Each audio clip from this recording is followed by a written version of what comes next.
hey, can you drop this letter off with my mom in Los Angeles? Let her know I'm okay. So he would hand deliver the letter to the house of the serviceman or the Marine from the Pacific. And the family would open the door, and there's Bob Hope saying, hey, I saw your son Buster out on the island of Bonica or Guadalcanal, and here's a letter from him. He wants you to know he's okay. And that's what really endeared him to the troop. Hi there, and welcome into a brand new week on Celebrity Salute, dedicated to the men and women who serve our country in active duty, our veterans and their families. We're here for you. God bless you. We love you. On each episode, we look for people and stories with some connection to these heroes. I am Randy Miller. As part of our nation's remembrance of World War II on its 80th anniversary, we're excited to welcome documentarian Tim Gray to the show to talk about the legendary entertainer Bob Hope and the new PBS documentary on his life and involvement supporting our troops fighting in the European and Pacific theaters. Miles, Morale, and Memories. Bob Hope and World War II. We're so excited to talk about this with Tim Gray right here on Celebrity Salute. Tim, how are you? Good, Randy. How are you? Great. I love talking about Bob Hope, man. He's... Who doesn't? Yeah, exactly. I mean, not just a legendary entertainer, but meant so much to our military. And some of the things I found out through this documentary, I did not know that his service and his performances actually started in non-wartime. Right? Yeah, that's interesting. It's his first performance was ahead of Pearl Harbor, and it was at March Field in California. And his radio producer said, hey, why don't we take the live NBC show out on the road and do one in front of a military audience? And Bob never done that before, and was not sure what was going to be the reaction. And the reaction was just incredible. And that led to him doing more shows across the United States. And then when the war started, he took it on the road in Europe and the Pacific and Alaska. And it was just kind of the launch. It was there at March Field. Oh, that's incredible. And yeah, that was the beginning of everything there as far as his service to the military. And I get tired just reading this sentence, but he logged over 80,000 miles of travel to Europe and the Pacific during a world war. In the middle of a world war on planes that weren't jets. Right. They were all propellers. You know, they were all prop planes like B-17 bombers or C-47 planes that the paratroopers used during D-Day. And I mean, it was 80,000 hard miles, non-pressurized cabins. You know, you could only fly at a certain altitude over the Pacific in weather. Wow. So 80,000 miles doesn't sound like a lot today, especially people who, they're like, yeah, I do that, but did you do it? Did you do it in a prop plane while you were being shot at? No. Yeah, exactly. And I mean, talk about some jet lag. I mean, that's got to be incredible to just recover from that and then recover enough to perform in front of an audience. Yeah, jet lag hadn't even been a word at that point. Right. It was more prop lag. But when you think about where they went, especially in the Pacific, I mean, you're on these planes that have to refuel, often. And if there's a problem mechanically in the Pacific, you're Amelia Earhart. You're gone. You're not going to be found. And so they had problems. They almost crashed once in Alaska. They did crash once in a lake in Australia.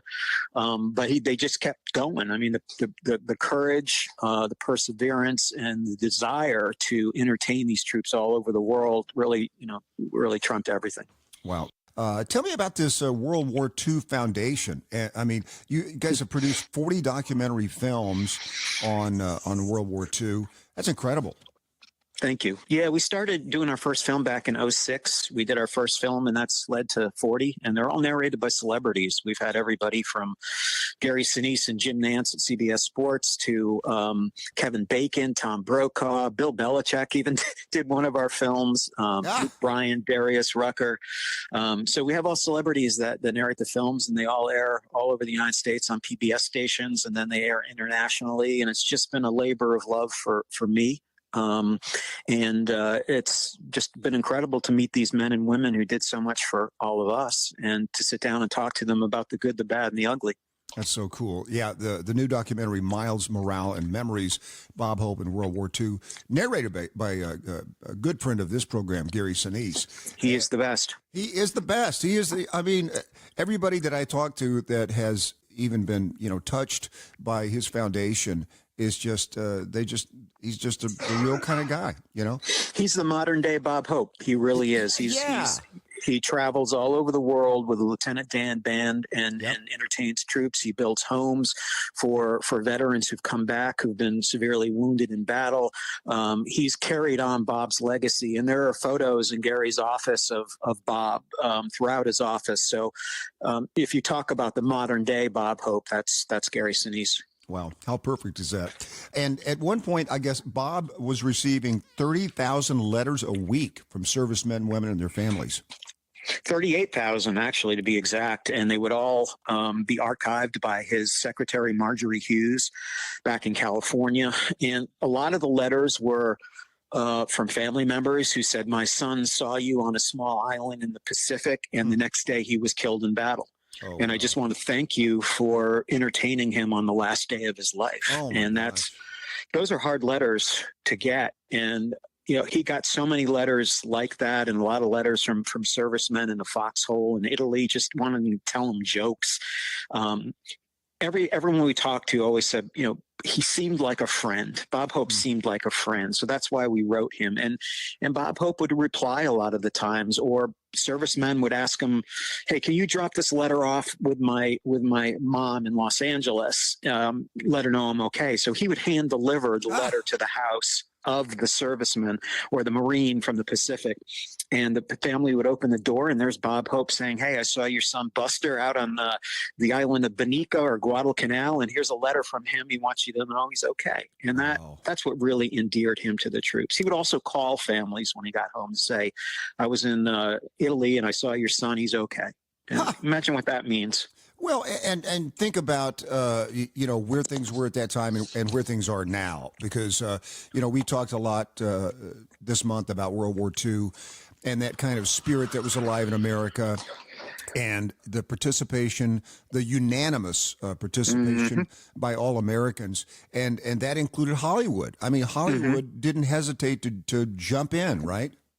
No, I mean, Hollywood did a lot. They did a lot. A lot of Hollywood's top directors actually left Hollywood and went out and served in terms of making documentaries or training films about the war. Some of Hollywood's great directors, like George Stevens, actually was there at Dachau when they liberated the concentration camp and shot a lot of the color footage of what was the result of the Holocaust. William Wyler, Frank Capra, John Huston, John Ford. I mean, Hollywood did absolutely everything they could to support the men and women who were headed off, and it's a different time nowadays. And I don't know if we'll ever get back to that, but it's nice to remember that America does have that potential to come together. Yeah, I mean, I think we saw some of that after 9/11, certainly. 9/11, exactly. But you make a great point. I mean, and Bob didn't hesitate to reach out to other performers to travel with him. And it's seemingly they all said yes. He was the Pied Piper, and others like Bing Crosby and Mickey Rooney, and there was the birth of the USO back then, which is still around today and entertaining the troops. So yeah, I mean, it was a movement that really started during World War II that went through Korea and Vietnam and the Gulf War and the War on Terror, and they're still going around the world and entertaining the troops, and that's part of the title of the film is morale, because I'm not a veteran, I never served, but boy, oh boy, you could use a laugh once in a while when you're not in some kind of combat situation. And he and his team of entertainers provided that respite for those men and women where they didn't have to think about the previous battle or the future battle. And the film is out on PBS about Bob Hope and World War II, narrated by Gary Sinise, Miles, Morale, and Memories. And, man, you've got some great footage in this documentary. You've got great correspondence. And, of course, Bob always had to travel with a pinup girl. Bob, right? He traveled with a couple. Yeah. Who do you think was the most famous Oh, of all of them, through all the wars? Well, in World War II. He did a lot of traveling with beautiful girls who could sing and dance. And a lot of the soldiers we talked to in World War II always remembered Frances Langford and Patty Thomas, who were two young ladies who were very talented, and they were part of Bob's troupe. So as much as they loved Jerry Colonna and Tony Romano's music and Bob's jokes, when Frances would walk out there on the stage in Guadalcanal in front of 30,000 Marines, you can imagine the ovation that she got, representing America. And but they had the ultimate performance. They had a little bit of everything, and they put on this great 45-minute show, and it just brought a lot of smiles and laughter, and they thoroughly enjoyed it. They didn't do it because they had to do it. They did it because they wanted to do it. Yeah, that's incredible. And Tim, the other thing that's amazing to me is Bob Hope at this time was, one of maybe the most famous comedian in the world, and he had on the radio. I don't know if his radio show was heard on Armed Forces Radio Network at the time, but certainly everybody in the military knew of him and knew his comedy. So, I mean, to have somebody of that stature, I mean, we're talking the biggest, have somebody of that stature come and see you in a combat zone, man, it had to be just impressive. Yeah, it's like Brad Pitt showing up in Kuwait or something like that. He was a top 10 movie star at the time. He was the #1 rated radio star of the time. He was doing movies right along. He would travel, come home, do a movie, go travel, do his radio show. So it was just constant with him. But he just had this boundless energy where he was everywhere, every time, and always in the right place. Yeah, and we've had a lot of folks on the program that have done similar things, but not certainly in a big fashion like Bob Hope. Different times. We just had Mark Wahlberg on. Yeah, Mark's great. And he shows up at bases kind of unannounced and doesn't say anything about it afterwards. And there are still a lot of celebrities that do that. So, but Bob started the process. What do you think? What's your impression on Bob's impact on World War II? If you ask any veteran who served in World War II, whether they served in the Pacific or Europe, and you bring up Bob Hope, they'll smile and they'll say, I saw him here, I saw him there, I saw him 3 times, I saw him 4 times. So they always smile. And that to me is his impact from the war, is that you've taken something very horrific that they went through, or things that they saw, witnessed, everything. And you're able to get a smile out of them because they're talking about a time when they were in the audience at a Bob Hope show. They're not talking about killing. They're not talking about witnessing the horrors of the war. They're just trying to remember, as any veteran does, the time with their buddies and the downtime and the funny things that happened during conflict. And he was really as I said earlier, he was really the Pied Piper for a lot of people. And the USO did tens of thousands of shows during World War II, but there was nobody more famous than Bob Hope. Yeah. Did you know that Mel Brooks served in World War II? Mm-hmm. Yes. That's incredible to me. Yep. And he's still around. He's, he actually asked Bob for an autograph. There's a funny story. I think he saw Bob in Germany or something like that, and got Bob's autograph at one point. And Mel did okay for himself.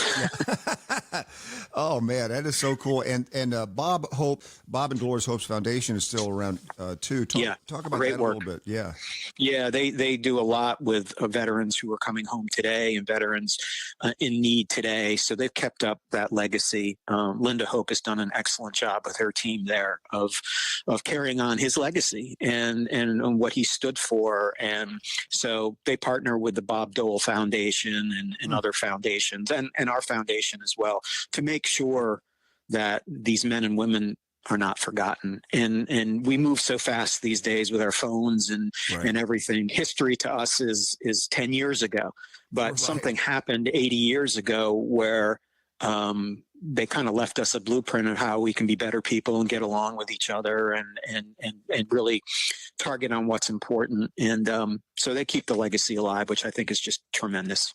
Yeah, and the World War II Foundation that you mentioned, doing some great work, as well as the World War II Museum in New Orleans, right? Yeah. I was just down there last week. Gary Sinise took 16 World War II veterans down to visit the museum, and they were all 99. Of course he did. I was the keynote at his event at the World War II Museum. Phenomenal museum. You got to get down to New Orleans. You got to see it. Yep. Just incredible.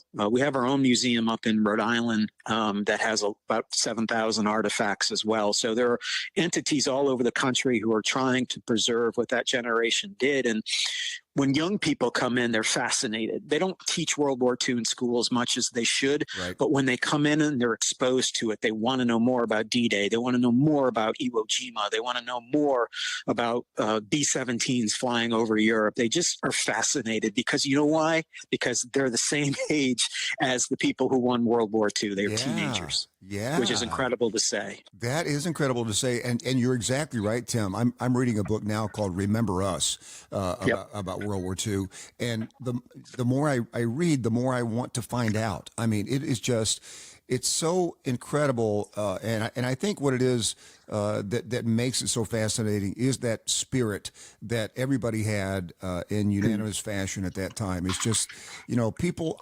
I got to feel like people just want that again. They want it. They're craving it. Yes, they're craving it, and that's why you see Tom Hanks and Steven Spielberg coming out with Band of Brothers and The Pacific and Masters of the Air and Saving Private Ryan. They're trying to preserve the spirit of that generation. Yeah, it was absolutely a horrific time in history, but it was a time in history where it was clearly defined who was right, who was wrong, who wore the black hat, who wore the white hat. So we haven't had that since. There hasn't been a clarity in wars since then. So people look back on that time and say, wow, we were fighting for something really definitive and something really important and something really obvious.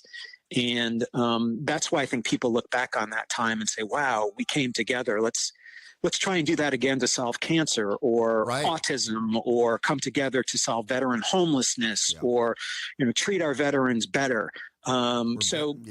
It proved we can come together. It's unfortunate, like you said, 9/11. Sometimes it takes America being attacked before we all get on the steps of the Capitol building and start to sing songs. And it shouldn't be that way. It should be America. Let's fix what we need to fix, and let's come together to do it. Amen. Love that. It's called Miles, Morale, and Memories, Bob Hope and World War II, narrated by Gary Sinise on PBS. Tim, thank you so much for the time, man. It's just great work. Oh, it's been great, Randy. Thank you so much. I really enjoyed this. You've been listening to Celebrity Salute. Celebrity Salute is produced by Brainstorm Media and distributed by National Defense Network, with host Randy Miller and executive produced by Nate Herron.